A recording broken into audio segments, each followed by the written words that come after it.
Bismillahirrahmanirrahim. Assalamualaikum warahmatullahi wabarakatuh. Hamdan katsiran thayyiban mubarakan fi kama yuhibbu rabbuna wa yarda. Wassalatu wassalamu ala asyrafil anbiya'i wal mursalin nabiyina Muhammadin wa ala alihi wa sahbihi ajmain. Amma ba'd. Pada kesempatan yang berbahagia ini, kali ini saya akan menceritakan tentang kelahiran menceritakan sirah Nabi Muhammad dari Nabi Muhammad lahir hingga Nabi Muhammad mendapatkan wahyu. Oke. Nabi Muhammad SAW lahir pada hari Senin tanggal 12 Rabiul Awal tahun Gajah. Ini merupakan pendapat mayoritas yang paling diunggulkan.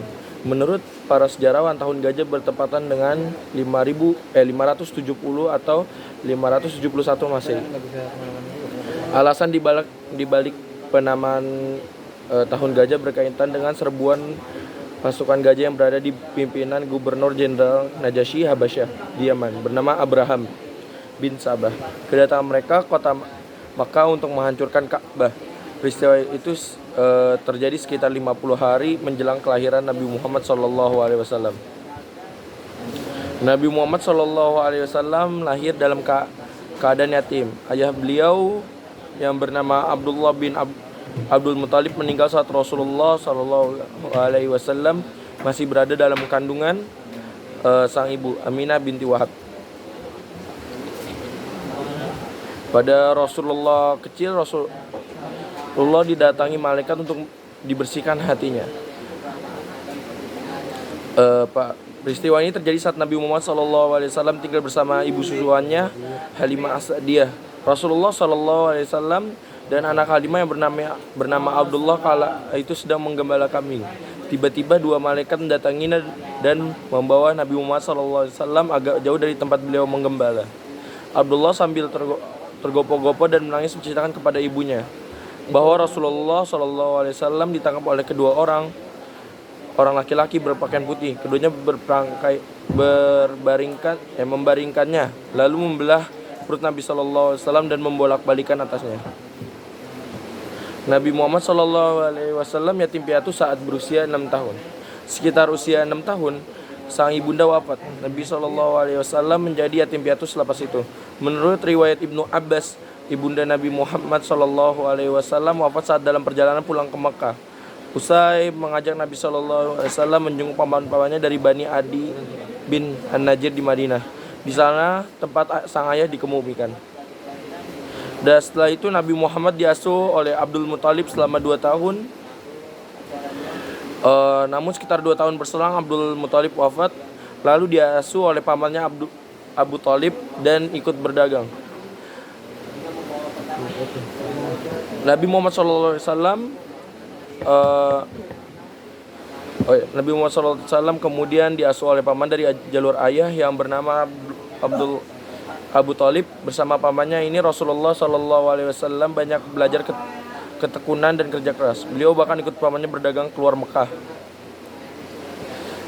Lalu Nabi Muhammad menikah dengan Khadijah di umur ke-25 tahun. Pada usia 25 tahun Nabi menikah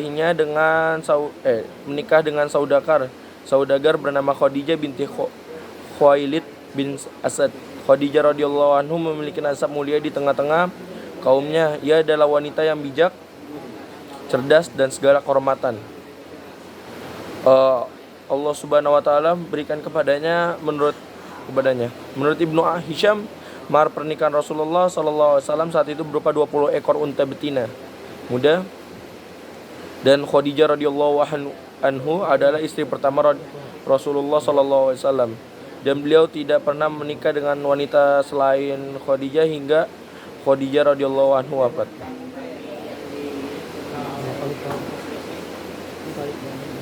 Lalu yang terakhir ada Rasulullah mendapatkan wahyu pertama pada usia 40 tahun dan diangkat menjadi Rasul saat usia 40 tahun juga.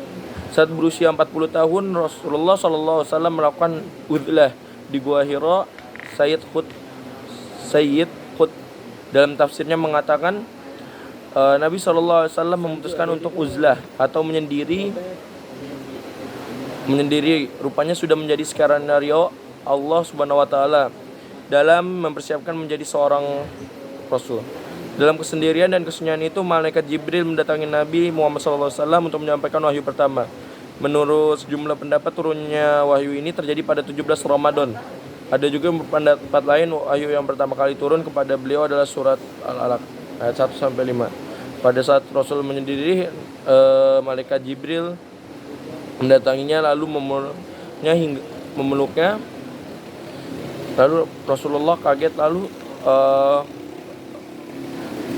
malaikat Jibril menyuruh Rasulullah mengikutinya untuk membaca surat Al-Alaq dari 1-5. Lalu Rasulullah pulang ke rumah Khadijah, lalu dia minta dipakaikan selimut karena merasa ketakutan.